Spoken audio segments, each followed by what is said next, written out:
आपने हर जगह ये बात सुनी होगी कि 21 दिन अगर आप कोई भी काम को देते हो, 21 दिन अगर आप कोई भी हैबिट को फॉलो करते हो, तो फिर ये आप नहीं करोगे, ये आपका सबकॉन्शियस माइंड आपसे करवाएगा। पर 21 दिन ही क्यों? क्यों कोई भी काम को 21 दिन ही करना होता है? क्यों कोई हैबिट को 21 दिन तक फॉलो करना होता है? ये बात आपको कोई नहीं बताएगा। पर इस वीडियो को अगर आपने कंप्लीट देख लिया तो फिर आपको 21 दिन तक घिसने से, मेहनत करने से कोई नहीं रोक सकता। और अगर ये नहीं होता है तो कमेंट बॉक्स आपके लिए खाली है, जितनी गाली देना चाहो देकर जाना, मगर बिना कमेंट किए मत जाना। वीडियो स्टार्ट करने से पहले एक डिस्क्लेमर देना चाहता हूँ कि अगर आपके अंदर 21 दिन तक दर्द झेलने की शक्ति है तो इस वीडियो को पूरा देखो, वरना बैक बटन आपको दिख ही रहा होगा, उस पर प्रेस करो और जाओ कहीं और एनर्जी वेस्ट करो। तो अब आते हैं मेन टॉपिक की तरफ कि 21 दिन ही क्यों इंपॉर्टेंट होते हैं। 1950s में डॉक्टर मैक्सवेल मेल्ट, जो कि एक सर्जियन थे, उन्होंने देखा कि पेशेंट्स को अपनी नई फिजिकल चेंज के साथ एडजस्ट करने में लगभग 21 दिन लगते हैं। उन्होंने अपने बुक साइको साइबरमेटिक्स में बताया है कि किसी भी नए हैबिट को एडॉप्ट करने में या पूरी तरीके से छोड़ने में कम से कम 21 दिन लगते हैं। आज के स्टडीज के according, university college of London के रिसर्च के अकॉर्डिंग, किसी भी हैबिट को फुल्ली ऑटोमेट होने में 66 दिन लगते हैं। लेकिन स्टार्टिंग के जो 21 दिन होते हैं वो बहुत ज्यादा क्रूशियल होते हैं। इस टाइम पीरियड के अंदर आपके दिमाग नए हैबिट्स के लिए न्यूरल पाथवे बनाता है, जो कि पुराने पैटर्न को पूरी तरह से तोड़ देता है। लेकिन फिर भी 21 दिन ही क्यों? क्योंकि ये टाइम पीरियड ज्यादा बड़ा नहीं लगता जिसे हम फॉलो ना कर पाए, और ये टाइम पीरियड इतना इनफ है जितने में हमें अपना रिजल्ट्स दिखने लगे। ये वो फेज है जहाँ आप डिसिप्लिन पे फोकस करते हो। आपकी हैबिट्स इतनी जल्दी तो ऑटोमेट नहीं होती, पर अगर आप 21 दिन तक कंसिस्टेंटली कुछ करते हो तो आपका कॉन्फिडेंस और बिलीफ सिस्टम बहुत स्ट्रॉन्ग बन जाता है। तो अब बात आती है कि आखिर इस 21 दिनों में करना क्या है। तो 5 ऐसी चीजें बताऊंगा जो अगर आपने समझ लिया तो 2025 आपका होगा। और एक भी बात कहीं सुनी नहीं होगी, और अगर आपने उसे कहीं सुन भी रखा होगा तो इस लेवल पे नहीं समझा होगा। और हाँ, ये मत समझना कि मैं आपको कोई 5 हैबिट बताने वाला हूँ जैसे मेडिटेशन, एक्सरसाइज, ये सब तो आपको करना ही होगा, पर मैं आपको बताने वाला हूँ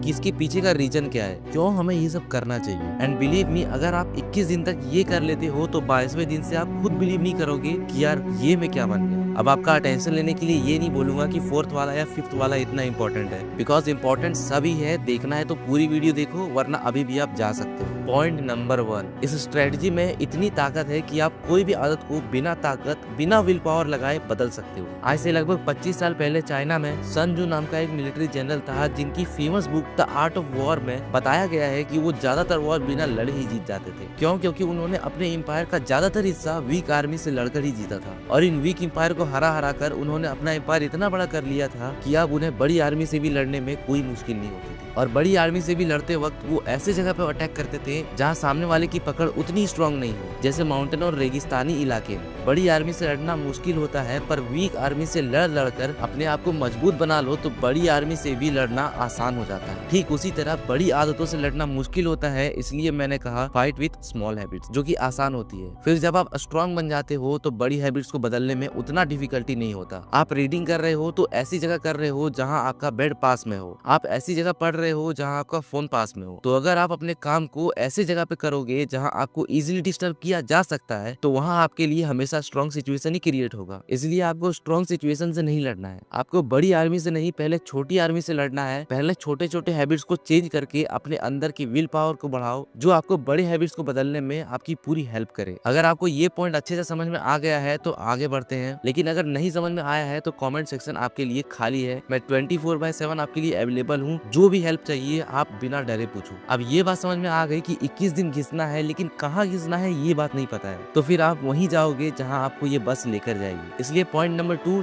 सेट 21 डेज गोल। आपका कोई भी गोल हो, ये फिक्स करो कि 21 डेज में मुझे ये अचीव करना है। आज मैं यहाँ हूँ, 25 डेज के बाद मैं अपने आप को इस लेवल पर देखना चाहता हूँ, और मैं इस बात की गारंटी ले सकता हूँ कि अगर आपने 21 दिन तक इस सेल्फ इंप्रूवमेंट की जर्नी को फॉलो कर लिया तो आप अपने गोल तक पहुँचने के लिए पूरी तरह से तैयार हो जाओगे। Point number 3, cut your connections, go in isolation. अब अगर आप एक क्रिएटर हो या फिर ऐसे फील्ड में हो जहाँ आपको सोचना पड़ता है, तो ये पॉइंट ध्यान से समझना। देखो, अगर सच में तुम्हें अपनी लाइफ में कुछ करना है तो तुम्हें दुनिया से अपना कनेक्शन कट करना होगा। तुम्हें उन फालतू के लोगों से अपना कनेक्शन कट करना होगा जो सिर्फ तुम्हारा टाइम वेस्ट करते हैं। अब मैं ये नहीं बोलूंगा कि व्हाट्सएप पर लिख दो अनअवेलेबल, इंस्टाग्राम, फेसबुक, नेटफ्लिक्स ये सब डिलीट कर दो। नहीं, आपको ऐसा कुछ भी नहीं करना है, क्योंकि ये आप फिर से वही स्ट्रॉन्ग हैबिट से फाइट करोगे। और मैंने आपको पहले ही बोला है कि पहले हमको अपनी वीक हैबिट्स पर वर्क करना है। इसलिए कोई भी चीजों को डिलीट करने की जगह उसके अंदर ही ऐसा कंटेंट कंज्यूम करो जो कि तुम्हारे लिए फायदेमंद हो। फॉर एग्जाम्पल, स्टडीज में हो तो नेटफ्लिक्स पे मोटिवेशनल मूवीज देख लो, इंस्टाग्राम पे ऐसे इमोशनल रील्स देखो जिसे देखकर आपको खुद उस ऐप को क्लोज करके मेहनत करने का मन करे। फेसबुक पर ऐसे लोगों की पोस्ट देखो जिन्हें देखकर आपको इंस्पिरेशन मिलता हो, और जब आप इन वीक हैबिट से फाइट करना सीख जाओ तब फिर तुम बड़ी एक्शन ले सकते हो। लेकिन ये सब आपको अकेले करना है, आइसोलेशन में करना है, क्योंकि अगर आप ये अपने दोस्तों के साथ करेंगे तो फिर आप अपने लिमिटेशन को पक्का क्रॉस करेंगे। Now point number 4 is gratitude, मतलब थैंकफुल होना। ऊपर वाले को थैंक्स बोलो। भगवान ने आपको सब कुछ दिया है जो भी आपको चाहिए। भगवान ने आपको एक अच्छा शरीर दिया है, किसी के पास तो वो भी नहीं है। आपको माँ बाप दिए हैं, किसी के पास तो माँ बाप भी नहीं है। आपको रहने के लिए घर दिया है, किसी के पास तो छत भी नहीं है। इसलिए लाइफ में ये मत सोचो कि यार मेरे पास ये नहीं है, वो नहीं है, भगवान ने मेरे साथ नाइंसाफी की है, क्योंकि अगर तुम्हारे साथ नाइंसाफी हुई है तो फिर जिनके पास ये सारी चीजें नहीं है उनके साथ भगवान ने ऐसा क्यों किया? ये बात को भी एक बार जरूर सोचना, एंड इसीलिए हमेशा गॉड को थैंक्स बोलो। अब आते हैं लास्ट पॉइंट पे, जो कि है थिंक अबाउट योर पेरेंट्स। हर दिन जब भी तुम्हें डीमोटिवेट फील हो, काम करने का मन नहीं करे, तो एक बार अपने पेरेंट्स के बारे में जरूर सोचो कि कैसे उन्होंने इतना कुछ करके आपको यहाँ तक लाया है, और आप सिर्फ इसलिए मेहनत नहीं कर रहे हो क्योंकि आप डिस्ट्रैक्टेड हो, क्योंकि आपको काम करने का मन नहीं करता, आपकी बॉडी थक जाती है। क्या उनकी बॉडी नहीं थकती? क्या उनको स्ट्रेस फील नहीं होता? क्या उनकी कोई ख्वाहिश नहीं है? इन सब बातों के बारे में सोचने से ही आपके अंदर वो लेवल का मोटिवेशन आएगा जो कोई मोटिवेशनल स्पीकर आपको नहीं दे सकता। सो ये थे कुछ 5 पॉइंट्स जिन्हें आपको 21 दिन तक फॉलो करना है, और फिर रिजल्ट्स आपको दिखने चालू हो जाएंगे।